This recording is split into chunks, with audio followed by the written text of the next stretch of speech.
Penetration ছিল না। হ্যাঁ, এবং ব্লেড মানে আমার কাছে ব্লেডের মতো মনে হচ্ছে একটা শার্প একটা কিছু ব্লেড টাইপের, এটা ছুরি না। যেভাবে স্ক্র্যাচ করা হয়েছে, যেভাবে পেরিনিয়ামে যদি না আমি শোনা উচিত যে যদি কেউ যদি মানে পেনিট্রেশনও করতে চায় তাহলে তো ওটা ছেঁড়া বেড়া হয়ে যাবে, ছেঁড়া বেড়া কিছু ছিল না।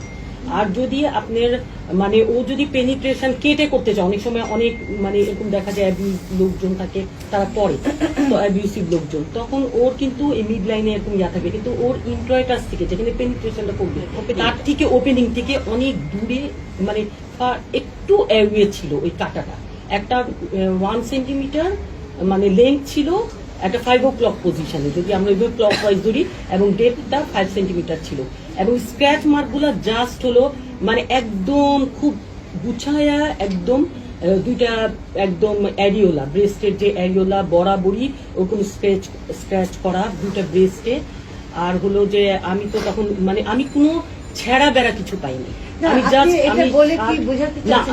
না ম্যাডাম আমার মনে হইতেছে কি এখানে না একটু মানে ইনভেস্টিগেশনটা ভালো হওয়া উচিত, শক্ত হওয়া উচিত। আসলে এখানে আসলে ঘটনাটা কি, কিন্তু ওর যে সমস্যাটা হচ্ছে মেন হচ্ছে ওকে স্ট্র্যাঙ্গুলেশন করা হয়েছে, ওই জন্য ওর অক্সিজেন সাপ্লাই কমে গিয়ে ও কিন্তু অচেতন হয়ে গেছে। হ্যাঁ।